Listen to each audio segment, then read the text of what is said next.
Another exciting new frontier in biotechnology involves improving on natural proteins.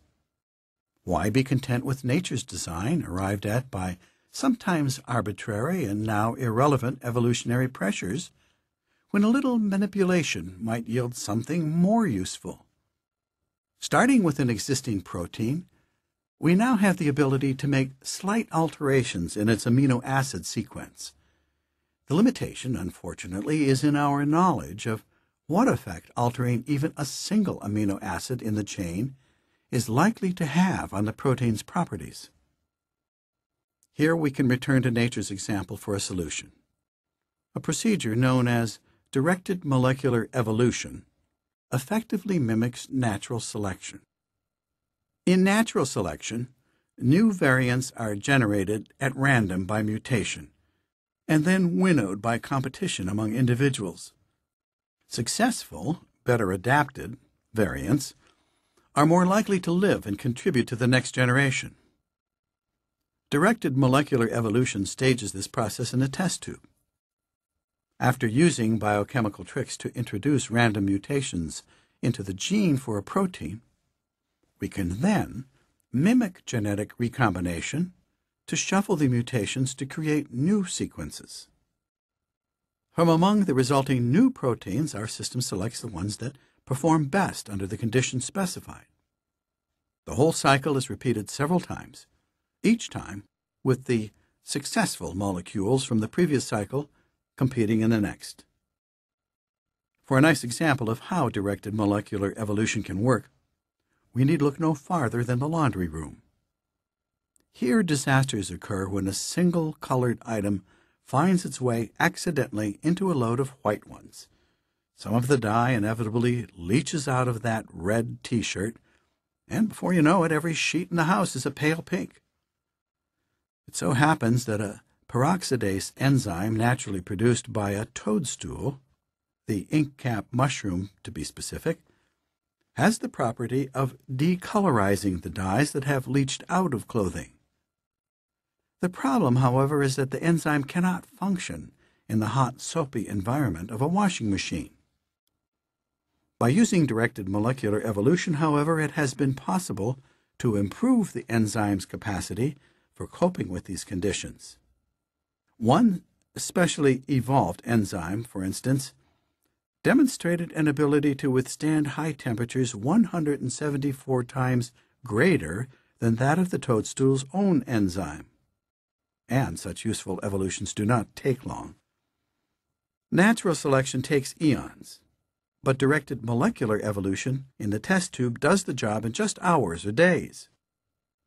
Genetic engineers realized early that their technologies could also have a positive impact on agriculture. As the biotech world knows all too well, the resulting genetically modified GM plants are now at the center of a firestorm of controversy. So it's interesting to note that an earlier contribution to agriculture, one that increased milk production, also led to an outcry. Bovine growth hormone, BGH, is similar in many ways to human growth hormone, but it has an agriculturally valuable side effect. It increases milk production in cows. Monsanto, the St. Louis-based agricultural chemical company, cloned the BGH gene and produced recombinant BGH. Cows naturally produce the hormone, but with injections of Monsanto's BGH, their milk yields increased by about 10%. In late 1993, the FDA approved the use of BGH, and by 1997, some 20% of the nation's 10 million cows were receiving BGH supplements. The milk produced is indistinguishable from that produced by non-supplemented cows. They both contain the same small amounts of BGH. In fact, a major argument against labeling milk as non-BGH supplemented versus BGH supplemented is that it is impossible to distinguish between milk from supplemented and non-supplemented cows, so there's no way to determine whether or not such advertising is fraudulent. Because BGH permits farmers to reach their milk production targets with fewer cattle, it is, in principle, beneficial to the environment, because it could result in a reduction in the size of dairy herds. Because methane gas produced by cattle contributes significantly to the greenhouse effect, herd reduction may actually have a long-term effect on global warming.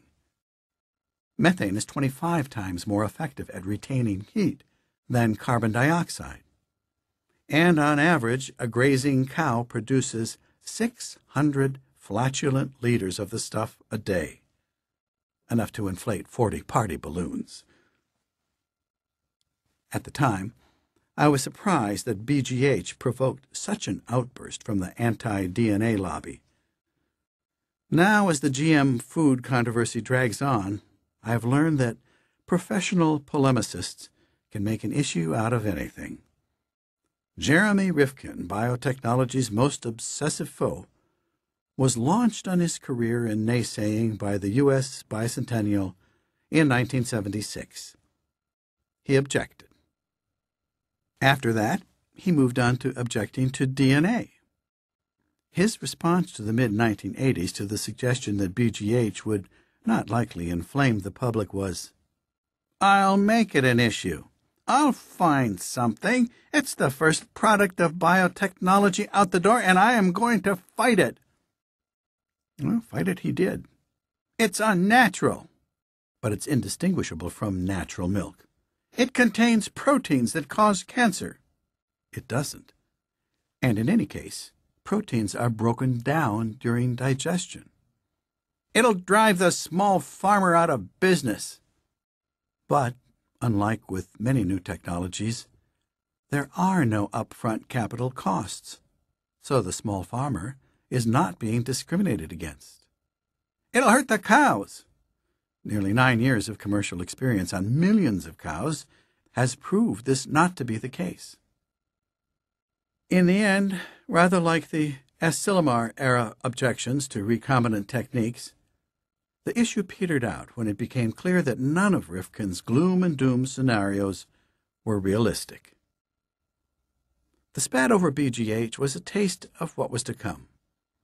For Rifkin and like-minded DNA phobes, BGH was merely the appetizer. Genetically modified foods would be the protesters' main course.